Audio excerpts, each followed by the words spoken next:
Hey guys, welcome back to my channel. First of all जिसने इसके previous episode नहीं देखे हैं फटाक से जाइए कमेंट बॉक्स को चेक कीजिए क्योंकि लिंक आपको वही मिलेगा। जैसे जैसे स्टोरी आगे बढ़ती जा रही है मुझे तो बहुत ज्यादा मजा आ रहा है क्योंकि ये डेथ गेम है और सच कहूँ तो मुझे इस तरह के कॉन्सेप्ट काफी ज्यादा पसंद है।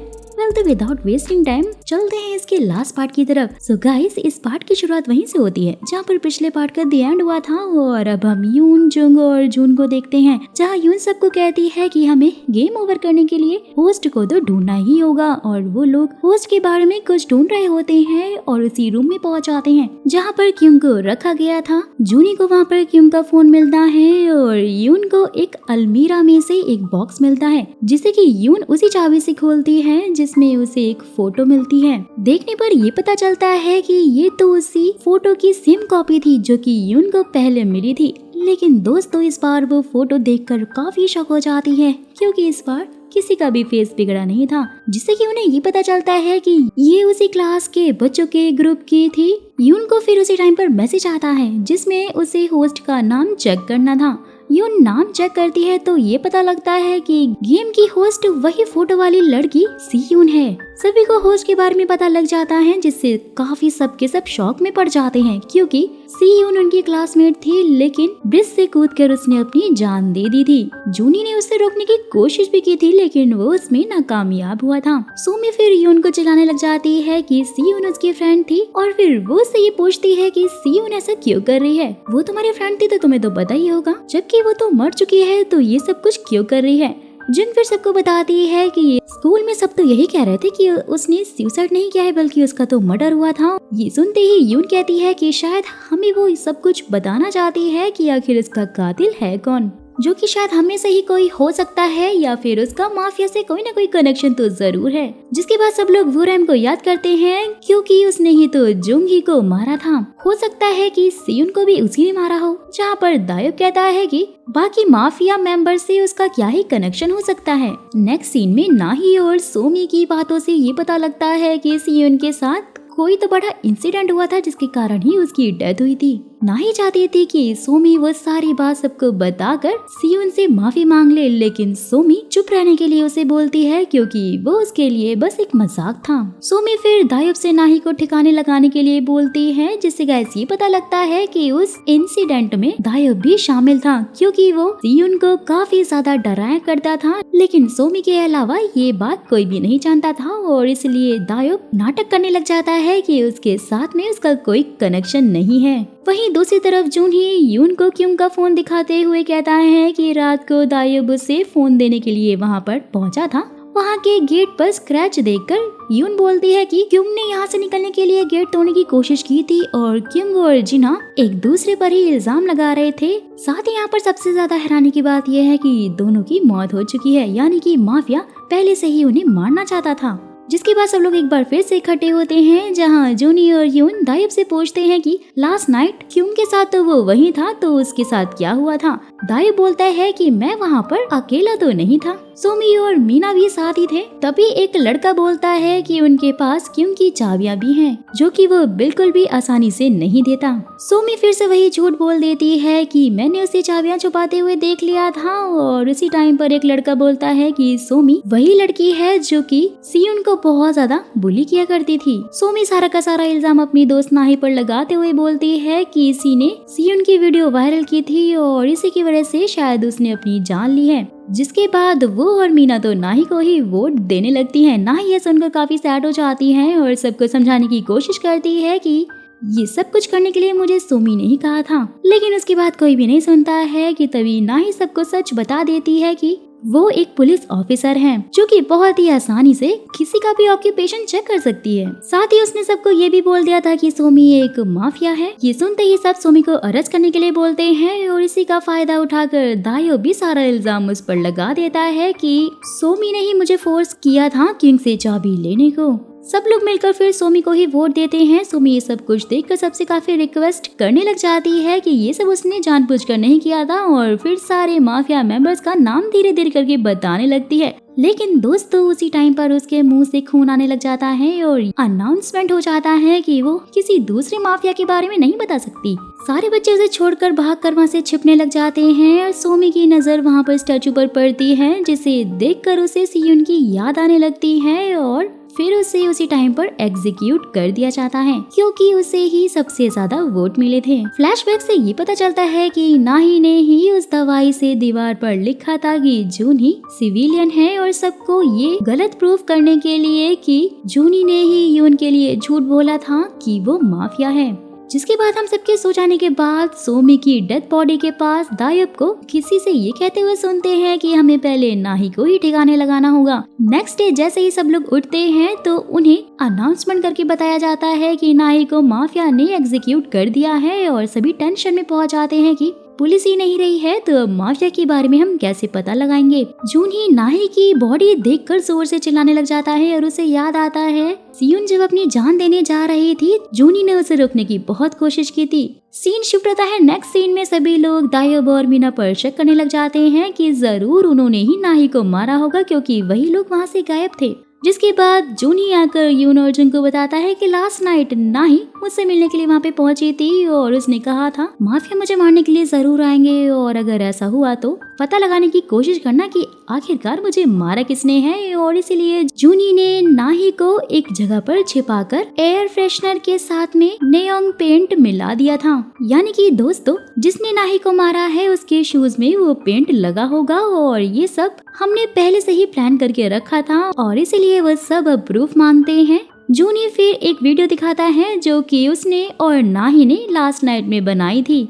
जूनी फिर नियॉन लाइट लेकर सबके शूज चेक करता है जहां मीना के जूतों के साइड में वो पेंट उन्हें मिल जाता है, जिससे सबको तो यही लगता है कि मीना ने ही नाही को मारा है और मीना सबको समझाने की कोशिश भी कर रही होती है कि उसने ये नहीं किया है, लेकिन कोई भी उसका यकीन नहीं करता है।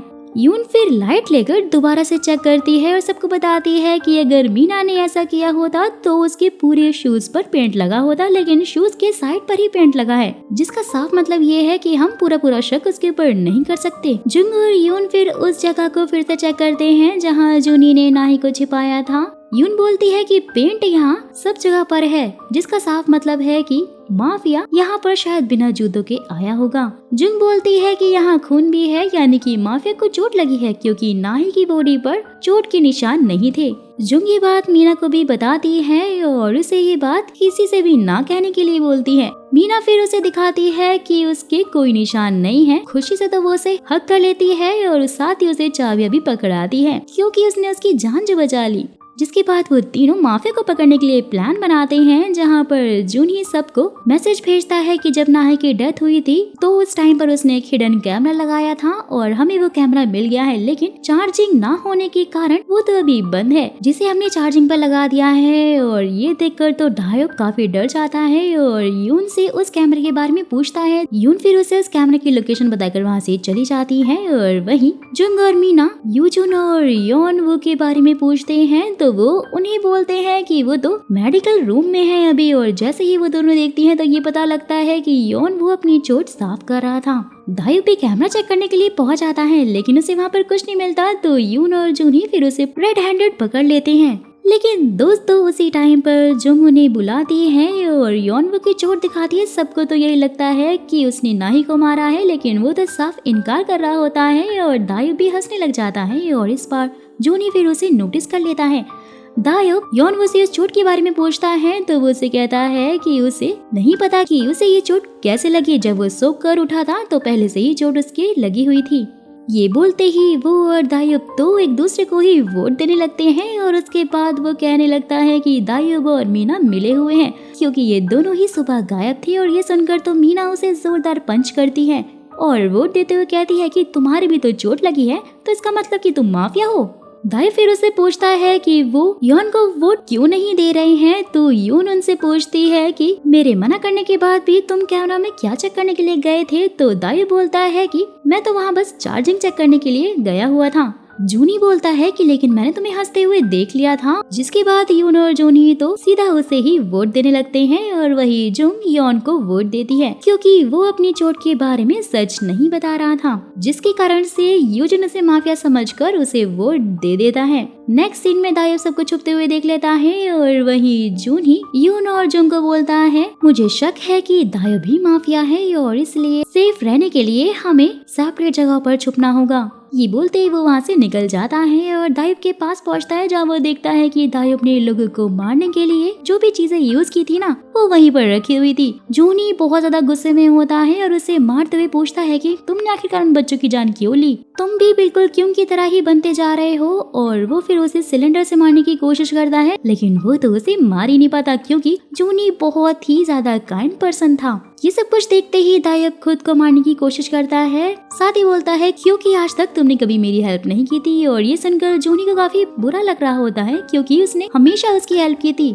सो दोस्तों अब हम पहुंचते हैं कहानी के क्लाइमेक्स में, जब यून जुंग से पूछती है कि जब जूनी ने नाही को छुपाया था तो ये बात उसे कैसे पता थी, वो कैसे जानती थी कि नाही बाथरूम के ऊपर छुपी है। बोलती है कि मैं जानती हूँ कि तुमने ही योन को चोट मारी है ताकि किसी को भी शक ना हो। फ्लैशबैक से गाइस ये पता लगता है कि जुंग ने ही उस कैमरे की फाइल्स को डिलीट किया था और सोमी और दायोब से क्योंग जिन्ना और संगबिंग को एक ही बार में मारने के लिए कहा था। यूजुन जब मर रहा था ना जुंग उसके सामने ही खड़ी थी और उसने उसकी हेल्प नहीं की थी। सब कुछ जाने के बाद युन को काफी ज्यादा धक्का लगता है और वो जुंग के सामने ही रोने लग जाती है कि उसने सबको क्यों मारा। जुंग उसे बोलती है कि जब सब कुछ तुम्हें पहले से ही पता चल गया है तो तुम्हारे लिए यही अच्छा है कि तुम यहाँ से भाग जाओ। वहीं जब दूसरी तरफ मीना कैंटीन में खाना लेने के लिए जाती है तो योन उसे पकड़कर उसका गला दबाने लगता है क्योंकि उसने उसे वोट जो दिया था। लेकिन फिर दोस्तों उसी टाइम पर उसका नाम अनाउंसमेंट हो जाता है और उसे भी एग्जीक्यूट कर दिया जाता है। साथ ही ये भी बताया जाता है कि वो एक सिविलियन था। ये सुनते ही यूजुन तो रोने ही लगता है क्योंकि उसने अपने फ्रेंड को माफिया समझकर वोट जो दिया था। सोने की बेल भी बज जाती है और अब दायोब जाकर जुंग पर चिल्लाने लग जाता है कि उसने कैमरा के बारे में उसे क्यों नहीं बताया। साथ ही पूछता है कि अब बाकियों का क्या करना है, जिसके बाद वो दोनों ये डिसाइड करते हैं कि आज हम सबको मार डालेंगे। जुंग फिर जूनी और यून को मारने का डिसाइड करती है और बाकी दायोब पर छोड़ देती है। दायोब और जुंग यून को उठाकर फ्रीजर रूम में रख देते हैं जहाँ पर दायोब जुंग को कहता है कि यून को तुम मार तो पाओगी ना क्योंकि वो तुम्हारी बहुत ही अच्छी दोस्त है। जुंग से बोलती है कि तुम सही बोल रहे हो, वो मेरी बहुत ही अच्छी दोस्त है और इसीलिए मैं तो उसे जरूर मारूंगी। ये देखते ही मौका पाकर दायोब यून का फोन अपने पास में रख लेता है, जिसके बाद दायोब भी फिर एक एक करके यूजुन और मीना को मार डालता है और वहीं जुंग जूनी को मारने के लिए पहुंचती है और दायोब को मैसेज करके बताती है कि मैंने सबको मार दिया है। जिसके बाद दायोब सबका फोन चेक करता है क्योंकि गेम का ये रूल था कि जब भी कोई मरता था तो उसका फोन बंद हो जाता था, लेकिन यून का फोन तो चालू था। वो फिर जुंग से आकर पूछता है कि तुम झूठ बोल रही हो ना, यून तो अभी भी जिंदा है। ये बोलते ही वो तो जुंग को ही चाकू मार देता है, जहाँ पर गाइस हमें ये पता चलता है कि जुंग ने यून को कहीं पर छुपा दिया था क्योंकि वो उसकी बेस्ट फ्रेंड थी और उसने उसकी जान नहीं ली थी। लेकिन दोस्तों फिर उसी टाइम पर ये अनाउंसमेंट होता है कि एक माफिया दूसरे को नहीं मार सकता और इसलिए जुंग को चाकू नहीं लगता। जुंग तो उसकी आंखों में ही स्प्रे मारकर यून का फोन लेकर वहाँ से भाग जाती है क्योंकि उसने पहले ही नोटिस कर लिया था कि दायोब ने यून का फोन छुपा लिया है। साथ ही उसने उसे रूम में भी लॉक कर दिया था और बोलती है कि बस अब आधे घंटे तक रुक जाओ फिर सब कुछ खत्म हो जाएगा। और उसी टाइम पर दायोब ये नोटिस करता है कि जुंग ने वहाँ का कूलिंग कंट्रोल करने वाला सिस्टम भी तोड़ दिया है, यानी कि अगर वो वहाँ रुका तो वो तो अपने आप ही टेम्परेचर लो होने की वजह से फ्रीज हो जाएगा यानी जम जाएगा।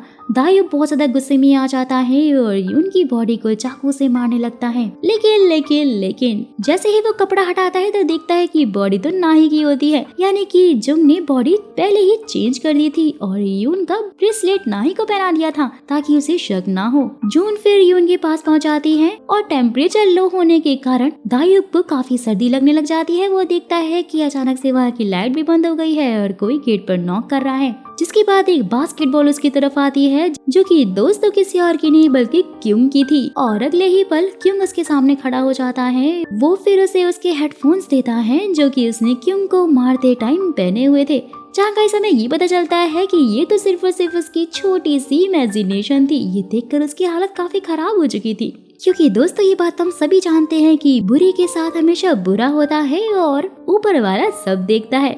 तो फिर नेक्स्ट डे यून के उठने पर उसे मीना और यूजोन की डेथ की खबर मिलती है कि उसे माफिया ने मार दिया था।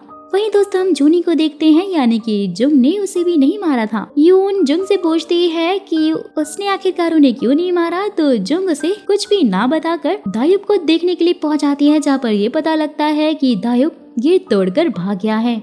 जिसके बाद वो तो उसे वोट देने के लिए ढूंढने लग जाती हैं और जूनी और यून को मैसेज करके दायुब से सावधान रहने के लिए बोलती है। यून जूनी से ये पूछती है कि उसने हमें क्यों नहीं मारा होगा, जहाँ जूनी बोलता है कि ये बात तो खैर मैं भी नहीं जानता, लेकिन मैं बाहर कुछ देखने के लिए जा रहा हूँ और तुम गेट अंदर से लॉक करके रखना। जूनी के जाते ही यून जब अपना बैग चेक कर रही होती है तो उसे वही जुंग का रखा हुआ गिफ्ट मिलता है, जिसे खोलने पर उसे एक पेन ड्राइव मिलती है, जिसके चेक करने पर उसे सबसे बड़ा शॉक लगता है। सच बोलूं तो दोस्तों यहाँ पर तो मैं भी काफी ज्यादा शॉक हो गई थी और आप भी शॉक में पड़ जाओगे, क्योंकि दोस्तों उस पेन ड्राइव में उस गेम का पूरा सेटअप था और स्ट्रक्चर भी बना हुआ था। कब कौन कहाँ होगा सब कुछ पहले से ही डिजाइन था। जिसके बाद यून को याद आता है कि जुंग के बर्थडे पर उसने उसे एक ब्रेसलेट भी गिफ्ट किया था और तो और वैसा ही सेम उसके पास भी था। सियुन भी यही सेम गेम डेवलप कर रही थी। तब उसने पूछा था कि उसने यून को इस गेम में जिंदा क्यों रखा है, जिसके बाद उसे फोटो की याद आती है जिसमें जुंग तो कभी थी ही नहीं, वो तो सियुन थी। वहीं दूसरी तरफ जुंग जूनी को बताती है कि दायुब तो कहीं मिल ही नहीं रहा है। जूनी फिर उसकी नहीं सुनता, क्योंकि उसे उस पर यकीन ही नहीं हो रहा था कि जुंग ऐसा क्यों कर रही है। वो तो उसे भी बाकी माफियाओं की तरह ही समझ रहा था। जिसके बाद दायुब फिर उसे मैसेज करके छत पे बुलाता है। वहाँ पहुंचकर वो लोग देखते हैं कि दायुब ने यून के गले पर चाकू रख कर उसे पकड़ा हुआ था। जुंग उसे बोलती है कि यून को छोड़ दो, भले ही तुम उसके बदले में मेरी जान ले लो। दायुब फिर उसे छत से कूदने के लिए बोलता है, क्योंकि जुंग एक माफिया थी और वो जुंग को मार नहीं सकता था। लेकिन भाई गेम के रूल के हिसाब से तो एक माफिया अपनी जान भी खुद नहीं दे सकता था और इसीलिए जुंग छत से नहीं कूद सकती थी। और बातों ही बातों में यून दायुब को धक्का मारकर खुद को छुड़ा लेती है और जूनी दायुब को मारने लगता है। खुद को बचाने के लिए दायुब जूनी के सर पर पत्थर से अटैक करता है, जिससे कि जूनी तो बेहोश हो जाता है और दायुब फिर चाकू लेकर जुंग को मारने की कोशिश करता है, लेकिन यून बीच में आ जाती है और उसे चाकू लग जाता है। जूनी को भी फिर उसी टाइम पर होश आ जाता है और वो दायुब को रोकता है और चाकू दायुब को लग जाता है, जिससे कि उसकी डेथ हो जाती है। ये बात भी अनाउंसमेंट करके बता दी जाती है। जूनी यून को बीच में आने के लिए बहुत ज्यादा डांटती है। यून भी फिर समझ आती है और कहती है कि वो जानती है कि वो सियुन है और तो और उसने उसे बहुत ज्यादा याद किया। जुंग से सॉरी बोलते हुए छत से कूदकर वो तो अपनी जान ही दे देती है। जिसके बाद दोस्तों फाइनली ये अनाउंसमेंट होती है कि गेम ओवर हो गई है और सारे के सारे माफिया भी मारे जा चुके हैं और इस गेम के विनर कोई और नहीं बल्कि सिविलियंस हैं। नेक्स्ट सीन में यून को एक बड़े से रूम में होश आती है और जहां उसे शुरू से लेकर लास्ट तक का सब कुछ धीरे धीरे याद आ रहा होता है। वो देखती है कि जूनी के साथ साथ सभी बच्चे वहां पर हैं, जो कि वहाँ पर लगी एक बड़ी सी स्क्रीन पर दिख रहे हैं। बिल्डिंग में क्या क्या हुआ था, वहाँ पर कितने सारे लोग मारे गए, कितने लोग जिंदा थे, सब कुछ था उसमें। यून की प्रोफाइल में कंप्लीटेड लिखा हुआ था और ये सब कुछ देखकर यून तो कुछ समझ ही नहीं पा रही थी और वो जून ही को जगाने की भी कोशिश कर रही थी कि एक आदमी उसे आकर रोकते हुए कहता है कि अगर तुमने उसे अभी उठाया तो वो कोमा में जा सकता है। जिसके बाद दोस्तों वहाँ पर एक लेडी आती है, जिससे हमें ये पता लगता है कि वो सियुन के पेरेंट्स थे, यानी कि ये पूरा का पूरा गेम उन्होंने ही सेटअप किया था। गेम में जो भी डेथ हुई थी वो रियल नहीं थी, लेकिन उन्होंने जो भी पेन और डरावनापन सहा वो सब कुछ रियल था। सियुन की माँ यून से पूछती है कि ये गेम जुंग को जीतना था, तो फिर आखिरकार तुमने ये गेम कैसे जीत लिया? ये गेम तो क्योंकि हमने सिर्फ उसके जीतने के लिए ही बनाया था, लेकिन अब उसके बदले तुम ये गेम जीत गई और इसीलिए मैंने तुम्हें जगा दिया। सब कुछ सच जाने के बाद तो यून उनके ऊपर चिल्लाने लग जाती है कि वो उनके साथ इतना गंदा गेम कैसे खेल सकती हैं। बच्चों ने तो इनका कुछ बिगाड़ा ही नहीं था। सियुन की माँ बहुत ज्यादा गुस्सा हो जाती है और बोलती है कि क्या तुम सब लोग के कारण ही मेरी बेटी हमेशा से परेशान रही थी, और तो और उसने खुद की जान भी ले ली। जिसके बाद दोस्तों फ्लैशबैक से हमें ये पता चलता है कि दायुब ने ही सियुन की वीडियो को वायरल किया था और क्यों की गैंग ने दायुब का फोन भी ले लिया था और इसलिए उन्होंने वो वीडियो भी देख लिया था। सोमी और मीना भी उसे अलग से काफी ज्यादा परेशान किया करती थी और तो और ना ही चुपचाप ये सब कुछ खड़े होते हुए देखती थी, क्यूंग की गैंग के फोर्स करने पर ही तायुब ने वो वीडियो वायरल कर दी थी। सियुन तो बहुत ही ज्यादा मासूम लड़की थी और इसलिए जब उसे सब कुछ बर्दाश्त नहीं हुआ तो उसने अपनी जान दे दी। सीन शिफ्ट होता है और प्रेजेंट में दिखाया जाता है। सियुन की माँ कहती है कि मेरी बेटी तो मर गई है लेकिन किसी ने भी सच नहीं बोला और इसीलिए हमने ये गेम डेवलप किया ताकि जितना दर्द मेरी बेटी को हुआ है तुम सबको भी वैसा ही दर्द भुगतना पड़े। वहीं फिर दोस्तों हम एक सीन में देखते हैं कि सभी के पास मैसेज आता है कि नया गेम स्टार्ट होने वाला है। सियुन की माँ कहती है कि गेम खत्म होने के बाद सबकी मेमोरी मिटा दी जाती है ताकि वो सभी दोबारा से उस पेन को महसूस कर सके।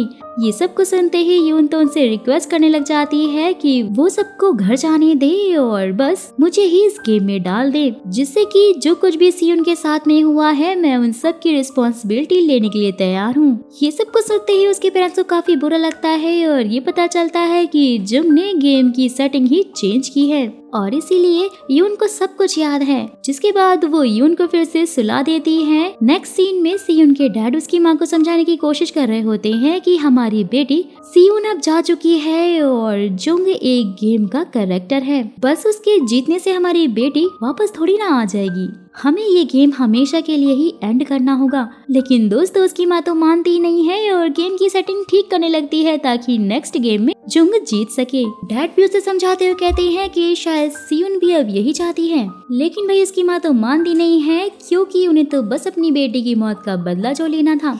नेक्स्ट सीन में जैसे ही यून की आंखें खुलती हैं तो वो अपने आप को उसी बस में बाकी बच्चों के साथ में देखती है, लेकिन दोस्तों इस बार उसकी नेक्स्ट सीट खाली थी जहाँ पर कोई चिल्लाने लग जाता है, अरे यार मैं तो फिर से गेम हार गया। और ये सुनकर यून तो काफी ज्यादा डर जाती है और जैसे ही वो पीछे मुड़ती है देखती है जहाँ पर जुंग बैठी हुई थी। यून फिर समझ जाती है कि गेम तो फिर से स्टार्ट हो गया है क्योंकि जुंग कभी भी उनकी क्लास में थी ही नहीं। और तो और इस बार फर्क सिर्फ इतना था कि उसके अलावा सबके सब अपनी मेमोरी को भूल चुके थे और उसे मेमोरी के साथ गेम खेलना था। यानी कि दोस्तों सियुन के पेरेंट्स उसके साथ में माइंड गेम खेल रहे थे क्योंकि उसकी माँ को तो सिर्फ अपनी बेटी की मौत का बदला लेना था और तो और कोई भी ये बात नहीं जानता था कि ये गेम कभी खत्म होगा भी कि नहीं।